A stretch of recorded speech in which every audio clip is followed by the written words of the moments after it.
So now let's see the code. We have defined some pins for the motor driver, and then we have defined the backlight, front light and horn which the pin connected to, and then we have assigned some variables with their values, and then in the watch setup we have declared the pins, or we can say the pins, as output or input, and then we have serial monitor begin, or we can say started, and then in the if, and this is the all the if command, we have some cases here. So what does the app do?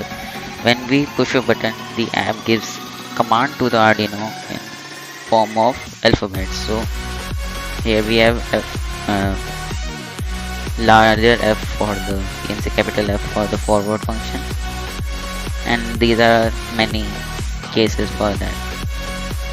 And then we have some the functions, we can say the void forward, void back. So why are we using this? Is to have an ease of putting them in code. Means we do not have to write them again and again, and it makes the better understanding. So now let's see the working of the card.